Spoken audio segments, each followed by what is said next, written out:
How about some quick hits? Let's go, Gab. Real Madrid beat Liverpool 3-1 at Valdebebas, a place Klopp clearly doesn't like. Jules, your thoughts?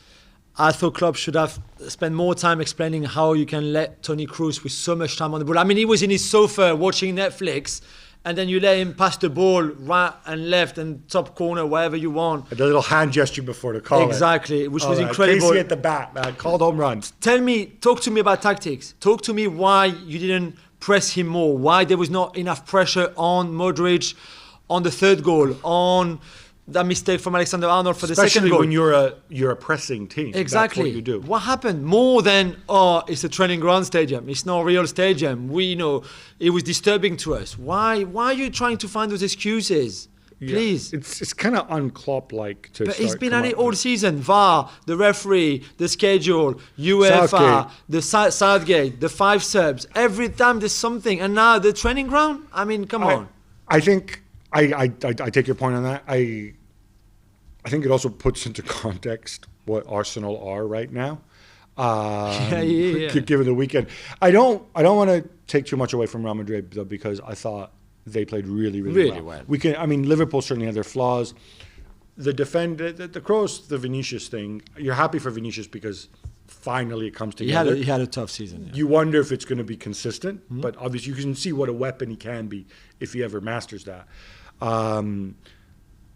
Phillips, I don't know, and Alexander-Arnold, that was rough. The Naby Keita thing was a big call, I thought, from Klopp. It was a big gamble that didn't pay off. And again, you have to assume that he sees Keita every day in training. We don't. Yeah. But still. And I understand, Keita with the intensity, the runs, the press, etc. Except that it was clearly a medium block. And clearly Klopp didn't ask the players to press as high as they did against Arsenal on Saturday, or what they usually do. Otherwise, you don't drop like they did, and you don't let Kroos have so much time on the ball, right? No. They were not tired. They were not tired after half an hour when the first goal was scored and Kroos had 5 hours to pick a pass for Vinicius. I mean, we'll be getting into this more, no doubt, on Monday post-Clasico. Yeah. But I am struck by the fact that all season long, Real Madrid's been kind of kept together by 5 outstanding players, right? The 3 midfielders, Courtois and Benzema. If the supporting cast starts producing, if Sergio Ramos, at some point he's going to come back, like he came back and went out again. And Varane as well after the and COVID Varane test. All of a sudden, you have a team that can win the Champions League again, right? Yeah, for sure. No question about it. No question. Chelsea win away at against Porto in Sevilla 2-0. Gab, this was the right response after the humiliation against West Brom on Saturday. Yeah, this is more like the Chelsea that we saw before, the one that didn't concede goals and whatever. They conceded initiative to Porto, who I thought did what they could. But without Sergio Oliveira, it's obviously going to be a very different Porto side. But, Mason Mount's goal, that was the first goal. The first shot on goal. That was after half an hour. The front two, we saw the whole roulette wheel spinning again. Disaster. Werner and Havertz, again, it doesn't work.